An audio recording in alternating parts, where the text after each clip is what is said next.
So, Secretary of the AFT Union in this district, and I'm here to share some data from the survey on potential changes to the masking requirement that we as AFT conducted, and that's distinct from the district survey. Before I share that data, I want to say that we as AFT do not have a position on the change that Chancellor Clare is recommending. However, we want to note that we were told that feedback would be gathered from stakeholders prior to any potential changes to the current masking requirement. Yet, to our knowledge, there were no discussions of the recommendation that is now being put forward in College Health and Safety committees. There were no discussions in classified or faculty senates, in District Participatory Governance Committee, or with the unions that represent classified maintenance and faculty employees. What our community got instead was a 3-question survey that many faculty said did not have adequate options or space for them to express their views. In response to faculty who did not feel the district survey was adequate, as well as to gauge how we as a union could best represent our members, we took our own survey of faculty between May 20th and May 24th. Our survey got 168 responses, representing just over 18% of faculty. Of these faculty, 46% said that they are comfortable with the new policy recommended by the Chancellor, while 54% said they are not comfortable with it. We asked about different potential masking policies, allowing faculty to check all options they are comfortable with, and we saw that the more stringent the policy, the more faculty were comfortable with it. 44% of faculty are comfortable with continuing to require indoor masking regardless of what CDC community level the county is in. 36% are comfortable with requiring indoor masking in the red and yellow levels and making it optional in the green level only. 21% are comfortable with requiring indoor masking only in the red level, as Chancellor Clare is proposing, and 18% are comfortable with making masks optional at all levels. We also asked how many faculty would need accommodations to continue working as planned if the Chancellor's recommendation goes into effect. And I know the Chancellor mentioned the accommodations program in this district. 9% of faculty said they would require an accommodation to continue working this summer as planned, and 31% of faculty said they would require an accommodation to continue working this fall as planned. So I just want to end by encouraging the district, should you approve this proposal, to plan for these eventualities and really to offer an expedient, a fair, and a clear process for accommodating these faculty who will now need it. Thank you very much. Mr. President, I do have individuals that would like to speak. First person is David Lau. Okay. Yes, David Lau. Good evening, everyone. Good evening, trustees. Good evening, Chancellor Clare, President Taylor Mendoza. My name is David Lau. I'm going to give you all some of the comments that we received from faculty in regard to Chancellor's proposal to change masking requirements. These are comments in support of the Chancellor's proposal. This is from Jose Gutierrez, engineering at CSM. I think it is a good idea to align with San Mateo County's health guidelines. By aligning with the health guidelines of San Mateo County, we show that we are committed to the science and are willing to take the needed steps toward living in a future with COVID. And then these are anonymous comments, everyone, in support of Chancellor's proposal. I support Chancellor's proposal for masking recommendations. While I mark the option that I am comfortable with the option of continuing masking regardless of level, it's not my first choice. I think we should follow the CDC guidelines. This is a third comment. Follow the science. Isn't that what you've been telling us all along? Well, the science says now we can take our masks off. Have you been into stores, malls, sporting events, other four-year and private colleges? Take the masks off. Fourth comment, again, an anonymous comment. The policy is reasonable and reflects both the science and public policy. It is time for the district to align itself with the experts rather than attempting to make its own rules without the requisite expertise. And then a last comment, 5. COVID is endemic, not a pandemic anymore. It is here to stay. We have done far more to mitigate its effects than most other entities around us. staff and students are much more likely to contract this disease outside our campus than inside of it. As long as we keep up our vaccination policy, vaccines have been proven to hugely reduce hospitalizations. We just need to keep up information, accommodations, and alerts. Many of us will continue to wear masks upon our choice, but scaring people away 30 with seconds. a masking policy is not supported by health considerations at this point. Keeping students away from campus with unfounded scares is detrimental to pedagogy. Also, I appreciate the survey data that Chancellor Clare shared. Our survey data showed that the red and yellow tier had a majority support from faculty. Thank you, everyone. Thank you for your comment. Next, we have Katharine Harer or Harer. Harer. Hi, thank you. Thanks for listening. Good evening to everyone. I'll be reading some comments in support of the Chancellor's proposal and then some comments from faculty who feel a little differently. The first is an anonymous comment. Masking is interfering with my teaching effectiveness and my ability to create a cohort environment in my classroom. Students who are most in need of help suffer the most. And a second comment in favor of the proposal from the Chancellor. I'm a part-timer. At one of my other jobs, we have had no masking requirements since April. It's time for people to stop hiding at home and get back on campus where students can find them. I work in the library, and it's frustrating trying to put students in touch with services that are only on campus some days or some hours. And the final one in this group, it's time to unmask. Please allow us to have that option. Now, these are comments that faculty wrote that were not in favor of the Chancellor's proposal. First, I surveyed 3 of my classes consisting of 72 students, and all students indicated they think safety is primary and masks should be required. More than 2/3 said they would not enroll in person if the mask mandate was removed. Lastly, I was under the impression that our 3 campuses have a collective philosophy that all our community are valid and welcome regardless of disability status, and yet we're now producing an environment that says if you're different health-wise, you don't get to play the same as others around you. Next comment, in theory, requiring masking only for red and yellow levels, not just red, should be sufficient to protect our community. However, unless the district is willing to install traffic lights at key locations on all campuses, it's not clear how this could work. The plan appears to put the burden on individuals to monitor the levels themselves. Next, the wording in Chancellor Clare's survey question number 2 was vague and did not allow for the simple answer of, I will continue to wear a mask no matter what the CDC community color is. The CDC is not a reliable source. It's consistently 3 months behind current information about COVID. Next, we are losing a ton of enrollments by trying to force our students back to our small classrooms. They want distance ed internet classes during the COVID danger crisis. They're signing up with other colleges that offer the internet classes that they want. Chances are a good number will never return to our district, alas. Haven't we lost enough students already? And the final comment, a constantly changing mask policy will only cause confusion. I do not think that weekly or monthly changes will 30 work. seconds. How will it be communicated to everyone, and how will it be enforced? Right now, I see many students and some staff every day without masks or wearing them below their noses. It will only get worse with a constantly changing mask policy. Phew, I did it. Thank you very much. 3 minutes. Thank you for your comment.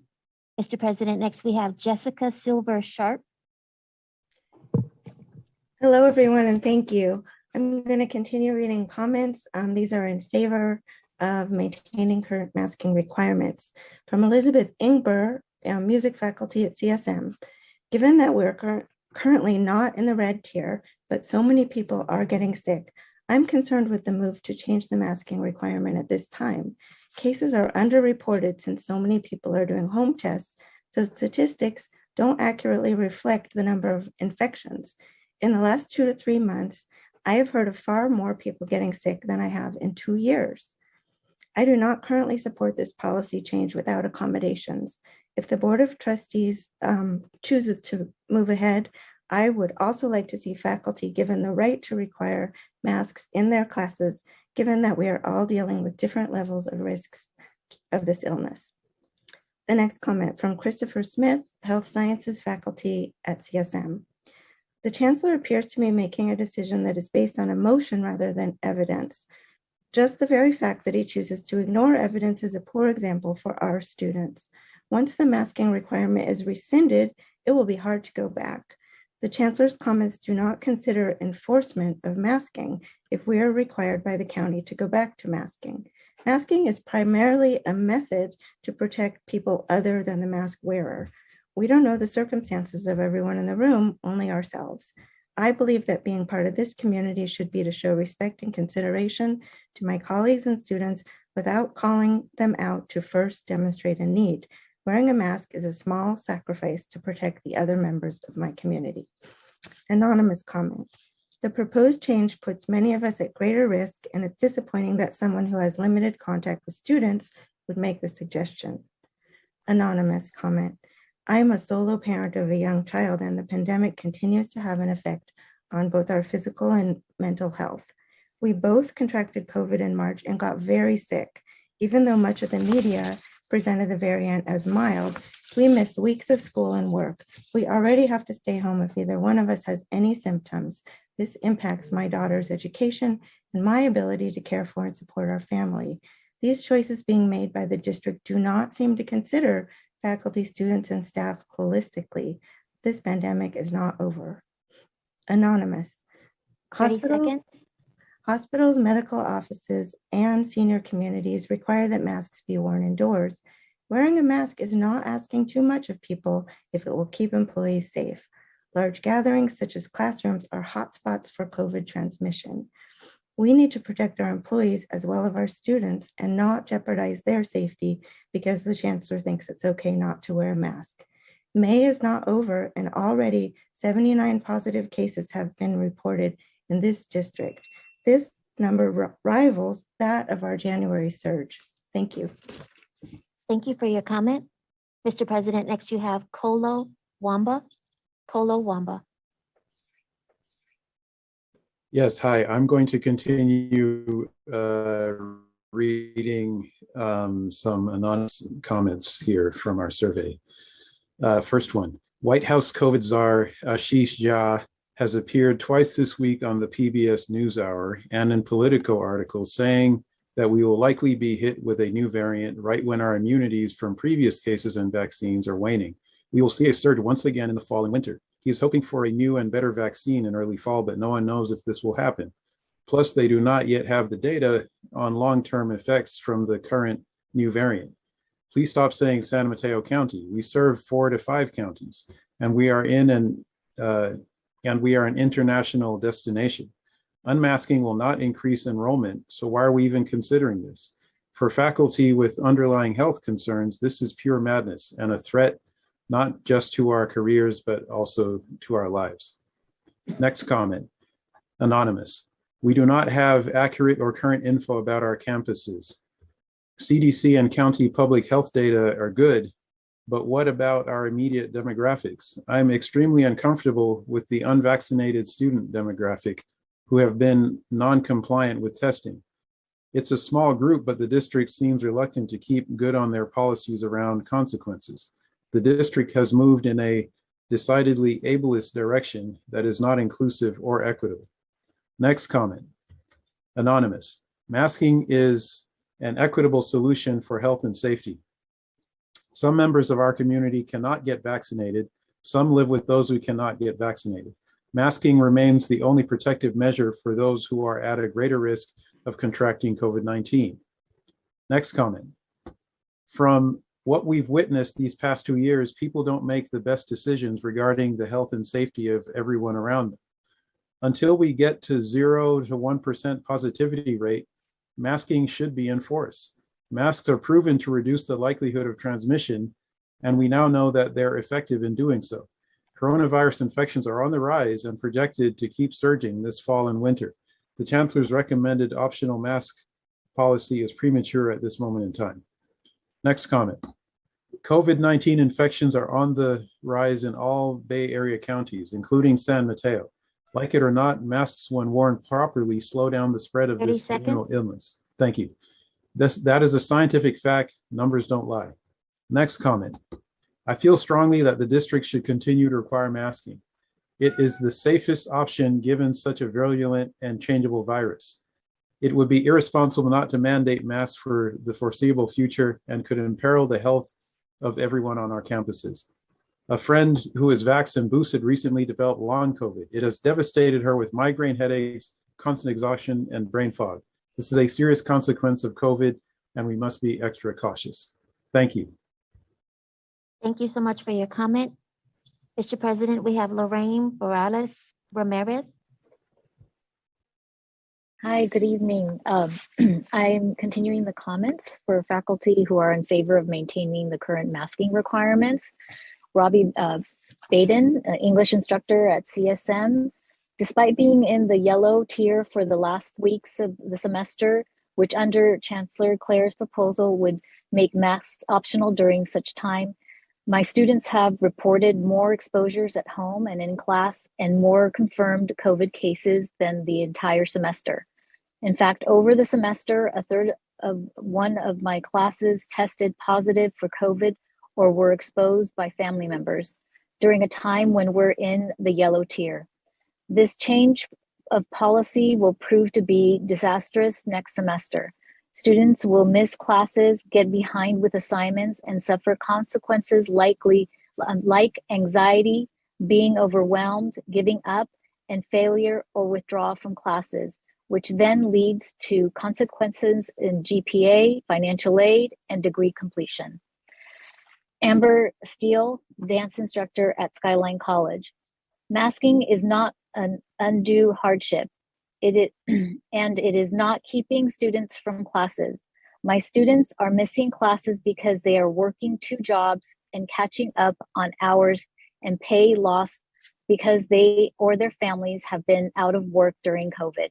Masking is the tiniest sacrifice that we can make to protect those who are unvaccinated and at high risk. Why is the district catering to those of privilege when we are supposedly putting students first? I request that the board be 100% transparent about where the pressure to unmask is coming from. Is the board being told that it's bad for business by those privileged enough to be out, not concerned with getting COVID because they can miss work or because they don't have health issues? It seems to me that the district and the board are taking other influences more seriously than the dozens of concerned citizens who are speaking against this return to normal. We are not at normal. There is a new normal, and it includes masking. Daniela Meyer, English instructor at Kenyatta.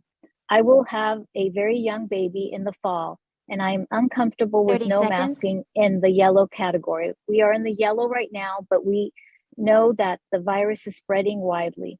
The CDC recommendations are based on hospital availability, not the amount of circulating virus. So it doesn't help to prevent immunocompromised folks or babies with undeveloped lungs from getting COVID. Tatiana Irwin, history at CSM. While I don't directly need accommodations based on the new masking proposal, I have family members and family who are caretakers for those individuals. The new policy would create a situation in which I could not see those family members or help with their care. The board decision to force us back on campus during the January surge already compromised my ability to see family throughout the winter. We also know that there is extreme underreporting. Your 3 minutes expired about 20 or 30 seconds ago. Thank you very much. Thank you for your comment, Mr. President. You have next Annette Perot.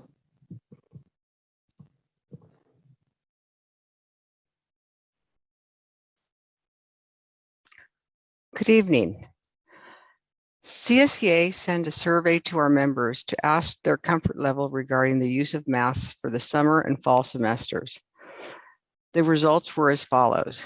60% of members said they were comfortable with a policy that requires employees, students, and visitors to wear masks for the summer and fall 2022 semesters, regardless of their vaccination status.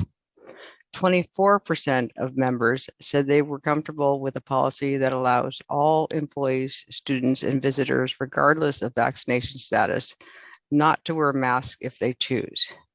9% of the members said they were comfortable with a policy that requires unvaccinated employees, students, and visitors to wear masks for the summer and fall 2022 semesters, but allows vaccinated employees, students, and visitors not to wear masks if they choose.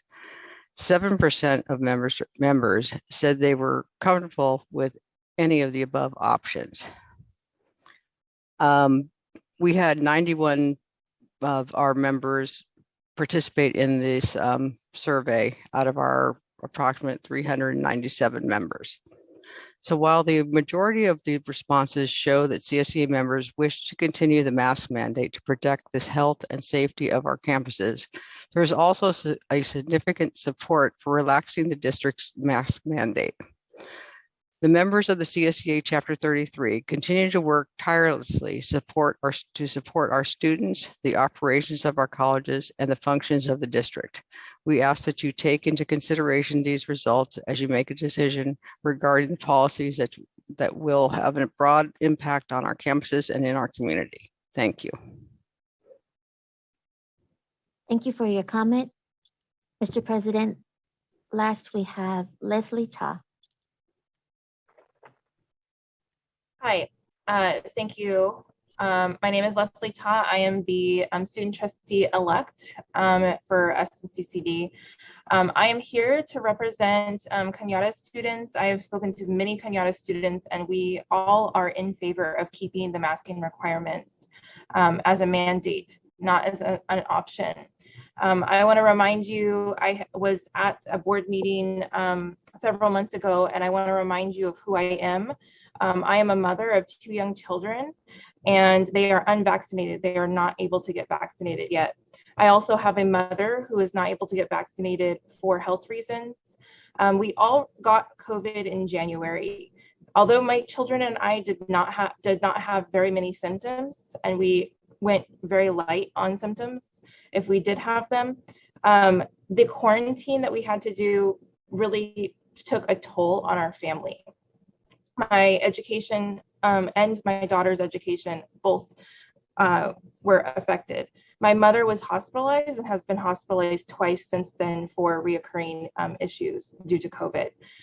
So I want to remind you that even though we may be a minority in your statistics, our voice still matters and our needs still matter as students. Thank you. That's all I have to say. Thank you for your comment. Mr. President, I don't see anyone else seeking recognition at this time.